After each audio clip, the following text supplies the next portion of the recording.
Hey, Matt. Hey, man. How you doing? Oh, I'm doing good. Doing good. Doing great. Yeah, I haven't seen you in for 4 weeks. 4 weeks.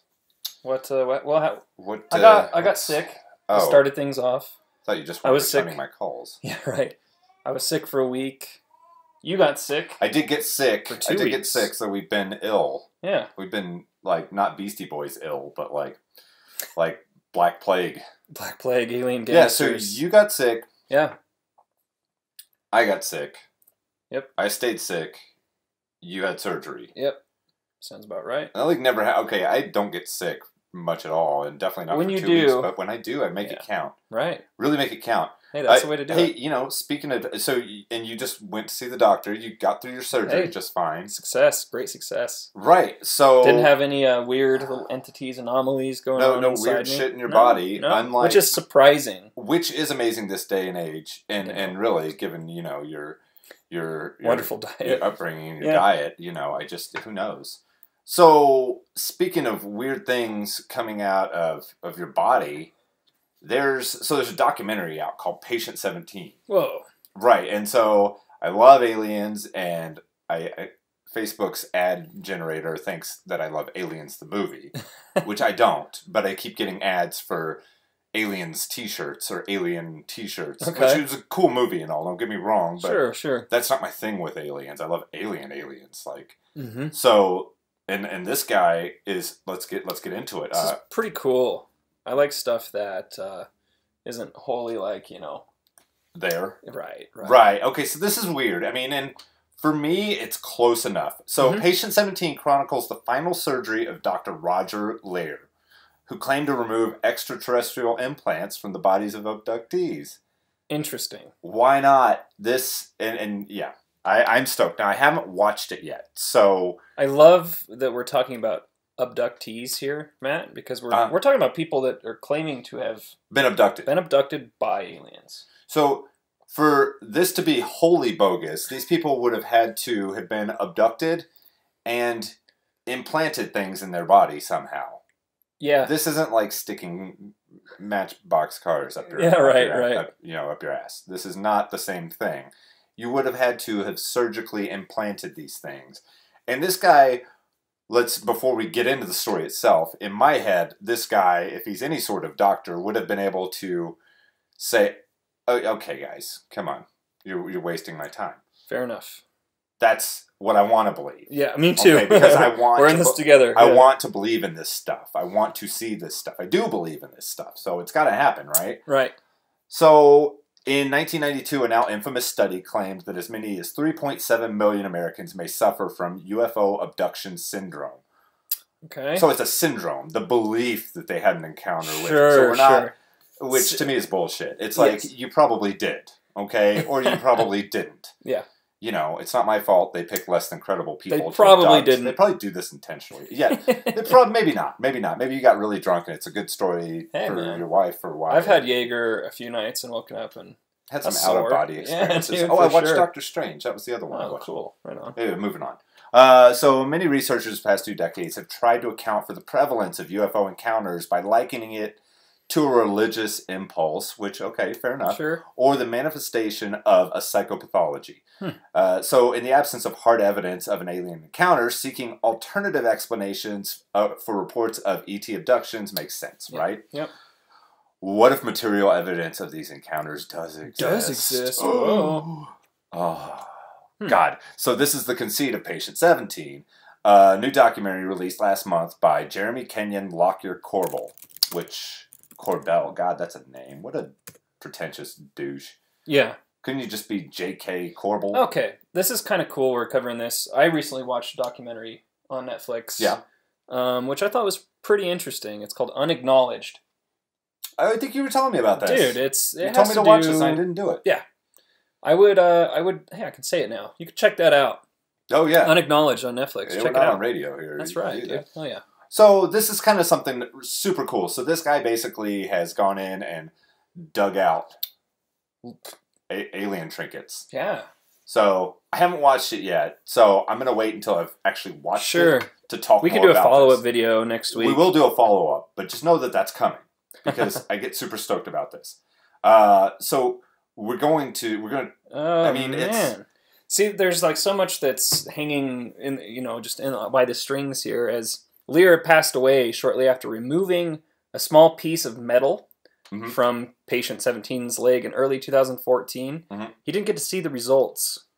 Right. Two of his close research associates carried out the analysis, and so it's cool. Yeah, there's definitely some digging that we're gonna do. Well, yeah, for sure. So. And the documentary maker even said he was skeptical going into this. Well, yeah. And he's I feel quoted. Like you have to be almost. Well, you better be. Right. I mean, otherwise you're whatever a you find, whatever right. you find doesn't count. Yeah. So this is going to be off-world implant technology. So I mean, this is super cool.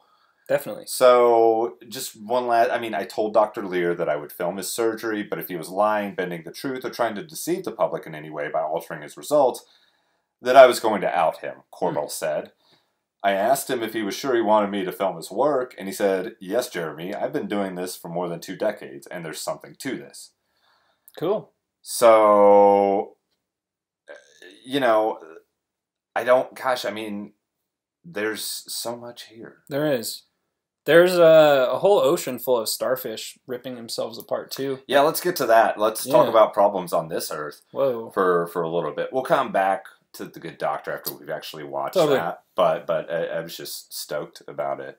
It's cool, yeah. That's something like so. It's cool to see something like new. I feel like I've seen alien videos that are supposed to be legit stuff. Ooh, so this is different, and this isn't like Alien Autopsy, or this isn't like VHS of the bad Alien, editing but and right, stuff. Or, so SSWD, Matt. It's not solid state wet drive. It's not. Nope. It's not. That's not it. Sea star wasting disease. Whoa. It's also not spring break for starfish. It's a starfish's worst nightmare. Man. Right. So this is a thing. And apparently I hate it when they say a hell of a way to go. I'm sure. How do you know? What do you know what starfishes feel? How do you know? Like, maybe it's not too bad. It's not a boiling lobster screaming for its life. Right. Right. Worse things happen at Red Lobster down the road, okay? In terms of feelings. Yeah, right. I get my feelings hurt at Red Lobster all the time. God, seriously. Like, right when you walk in. I mean, the lobsters won't acknowledge you. The wait staff is people you know, probably. Yeah. Still smell like cigarettes. Oof. Okay, so scientists believe they've identified a virus that's been causing millions of starfish to die a really horrifying death due to something called sea star wasting disease. Okay. So scientists came up with this name. This is terrible. Yeah, it's pretty not bad. Not a fan. Not a fan. I liked off-world implant technologies a lot better than I like this. But I get it. Scientists, you're tired. You're being ignored by our government. You're underpaid and overworked. I understand. You get tired at the end of the day. Maybe you guys need a naming intern. I could be that guy. We could be that. Hey, yeah. Collectively, guy. Collectively, we could be one conscious. Yeah, two dudes on a raft. I had 2 dudes on a raft. Our beards could join. Oh, God. And superpowers ignite. Hey, Dexter's Laboratory, man. Shit could happen, bud. So these starfish, Matt, they're pretzeling. All these scientists here are witnessing all of these starfish. What they're doing is their legs are falling off one by one. And that's what they call pretzeling? Yeah. Oh, they're tying themselves into knots. Yeah. Oh, and shit. They kind of die and melt into a little pile of mush. And they I guess have kind of figured out what this is. Right, so this is kind of terrifying. So it's not just that they tie themselves into knots.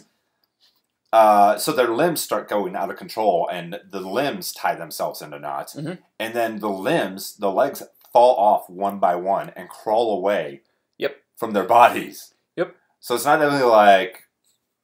I mean, how would you feel if you woke up one morning and your arm was just like, nope, just popped off your arm and just gave you a big blink? Oh, dude, that'd be terrible. That'd be horrible. That would be really, really terrible. Now imagine all of them, and then you turn into mush. Okay, so you were about to get to the goods.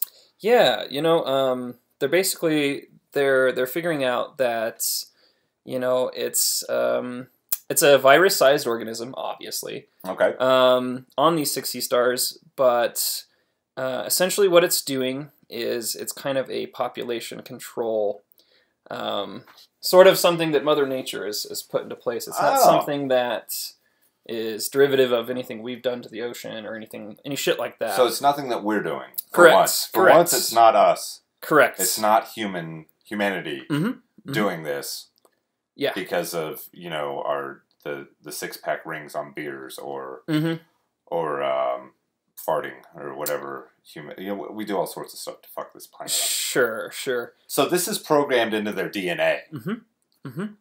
Yeah, it's pretty interesting. They isolated this virus. They've sequenced the DNA of the virus's genome, and they did this to 500 different sea stars. Yeah. And sure as shit, it's caused by this virus that's going across. It is a sort of population control. So they call them sea stars. Is that to avoid the starfish jokes, like the "Hey buddy, your starfish falling apart there"? God damn it, Cleveland! I don't know, man. Cleveland? I don't know, man. Well, I'm just saying. I mean, they keep calling them sea stars in the article.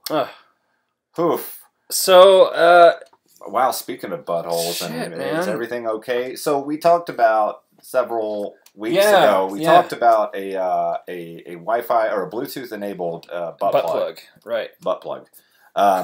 And of course, you had to know that this couldn't be the only Wi-Fi or Bluetooth enabled self-pleasuring device, sex implement. And it's, God damn it, it's not, Nick. There's a lot more of them. This one's pretty bad. Right. Essentially, what we have here is it's a dildo, Matt's vibrator with a camera. But there's a camera in the one eye where the one eye would be. Okay. On the dildo. And so it'd be like whatever. Right here. On the. The problem is, Matt, this is connected through the internet to Wi-Fi, specifically through Wi-Fi. And so if it's on unprotected Wi-Fi, you could drive by somebody's house. This stuff is interesting because we always get these reports from it's always from like England, right? Yeah, always. And so I feel like people live closer together there. Or just really. Or there's only one sex shop, or they all talk about the stuff they own on Facebook. I don't know, man. But they all go to the same dentist. Well, for sure, the not dentist. They don't. Right. So this is first of all. When I saw this, I was like, okay, yeah, this isn't happening. Like no one's. No. There's this gentleman that there's a video right here you can check out. Brought to us by Motherboard, of course. And it's a minute-long video, and he's literally showing you the inside. Well, no, he doesn't show you the inside, but you can go down and there's a video of it. Oh yeah. Because this is a thing. He shows you how easily this thing can be hacked. Yeah. So this is a thing. It goes up whatever alley you have to offer, and it provides a live stream. This is not a medical tool. It's called the slime eye. Oh yeah, the slime eye. I'll wiggle that one around for a minute. Right, and I love some of the tech terms. You can do this through Wiggler. Yeah, the Wiggler, of course, you Wiggler. Yeah. Okay, so let's break down the tech on this. So this is god awful. I mean, I don't understand why this exists outside of modern medicine. So the slime eye is $249 if you're so eager, you're feeling froggy. Yeah. When somebody's using it, someone else could be seeing the video stream is the thing. And you'd never know about it. So this is basically some sort of autoerotic thing, right? So here's the main thing. Here's the problem with this unit, okay? I mean, it has a password. One problem with it.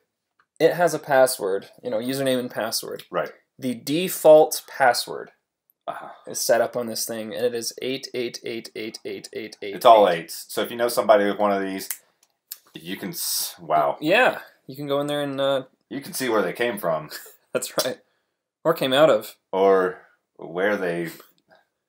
Would you know? I mean. Would you know? Would you know what? Would you text your friend the next day and be like, "So was that the back door or was the?" I probably wouldn't. I might text you though if I saw Jockey punch his horse during a. You might, but real quick before we jump into that, I do want to point out the fact that I think I understand what that's all about. So you understand that they're Please enliven me. So, right. So I'm gonna enliven the shit out of you. Listen to this. So you know how a lot of like VR porn is a thing. Sure.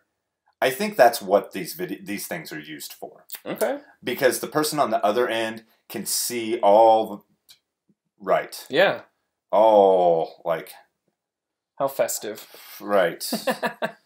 No, I think that's a fair assessment there, I think that's what's going on there. Yeah. Anyhow, have fun with that. So, yes, from donkey punches horse to and mantises. Horses and mantises, because we're Horse Mantis Unlimited. Yes, we are. And we've been very limited on our horse and mantis content. Horse mantis related content. So here we are bringing you said horse and mantis content. Giddy up. Giddy up. So this is a fairly recent little article. Don't you wish the jockey could have been a mantis? Dude, yeah. Wouldn't that have been This comes to us from the Daily Mail, UK, of course. Right. A jockey has been caught on camera brutally, I love how they say brutally punching his horse. Brutally punching his horse. Punch a horse? Yeah. You better be punching a horse like you mean it. If you're going to do something, and I don't condone that. He punched his horse before a race, after his horse refused to calm down. I've watched this video. Yeah. Dude, I've never told you, like, my underlying love for horses. I think that one of the, like, pivotal moments in my childhood was Dances with Wolves. When Kevin Costner's horse dies, dude, when that bites the big one. I think that's the day that I, like, grew up. And, anyway, so I'm never about like, horse or any, like, animal brutality. Well, and I worked on a ranch for a while, too, so I'm all about... Yeah. Not this. Like, I am... This is terrible, right? I mean... This is terrible. He's getting, a lot of flack for it, obviously. Okay, so it's important to note here, he's 22 years old, an apprentice jockey. He's not even a jockey. South Australian jockey Dylan Kadoosh. So, here's my thing with horses. I don't even think that this really needs to be a sport. That's me. Dude, because my thing with horses, I don't feel like this is something we have to do anymore. Yeah. That's the whole point even bringing this story up is, they're like, oh, it's animal cruelty, punched his horse, and it's like, isn't this entire thing... punching the horse, that was cruelty? Yeah. I don't feel like... I feel like when you're putting saddle and gear on horses and running them like this, that's... You're already there. Yeah. What this guy is, that he's 20... He doesn't know... He's 22. Yeah. He doesn't... And he's also very tall, so he's never going to be a real jockey. Look at how tall he is. Jesus. He's pretty tall. You're not going to make it, kiddo. The big deal with this also was that he received a 2-week ban. So, and that's pay, right, for him. Right. Because that's money. Right. And it's big money is the thing. So, I mean, I don't think... Yes, okay, what he did was terrible. Yep. For sure. But the fact that he had the opportunity to do it in this setting is probably even worse. Yeah. Don't you think? I agree. I absolutely agree. Don't you think? I mean, I don't like running of the dogs. I don't like running of the bulls. I get the bull thing. I do, because the bull gets to win. Right. So I can appreciate that a little bit. But the others, not so much. But I mean, a lot of this is just terrible. Like, man, humans are horrible. We were talking about this earlier. Absolutely. Like, do we want to do, like, an episode with just animals? But it's like, we could, man, but humans are just, we're fucking garbage. Sorry. We're trash. Yep. Like, I don't want it good. Let's talk about animals.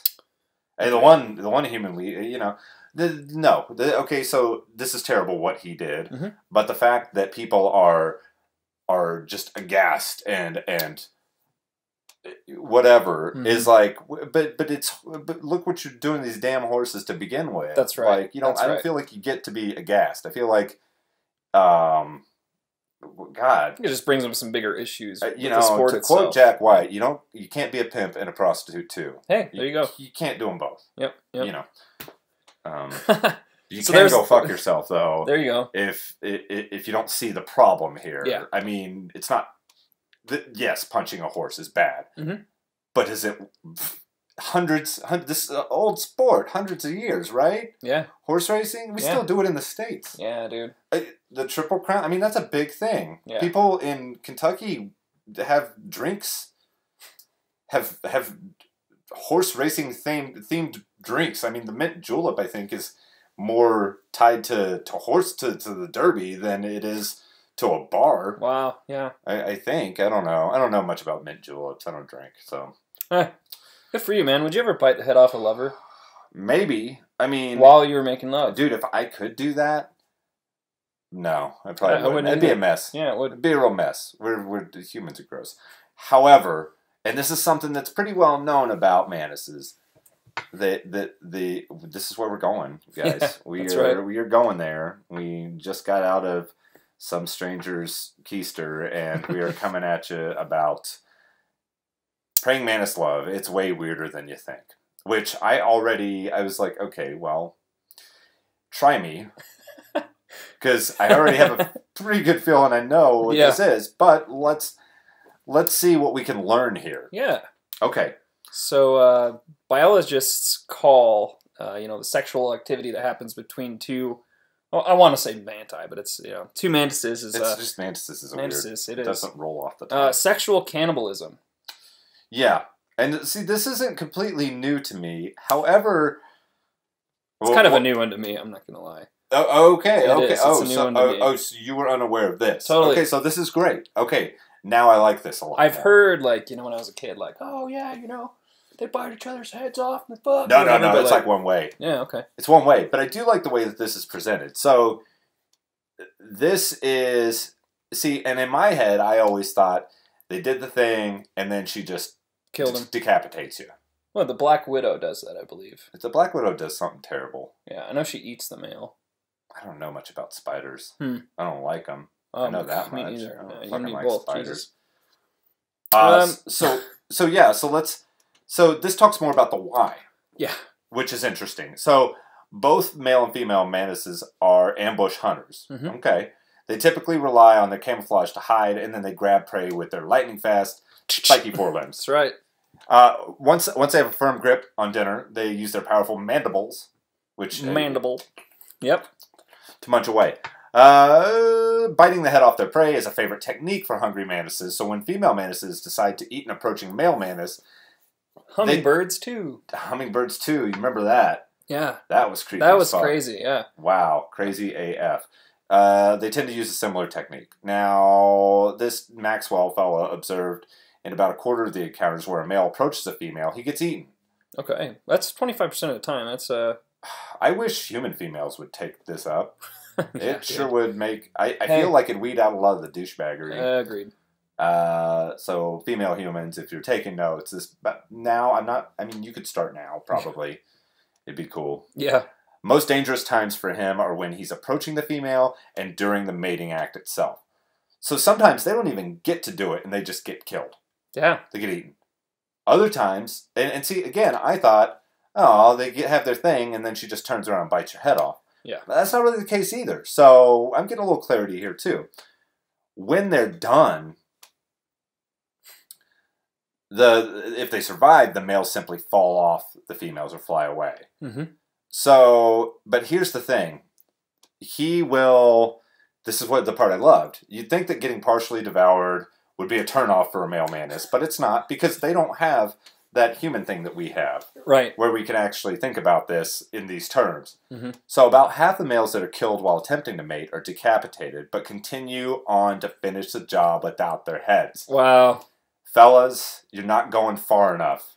They don't got shit on them.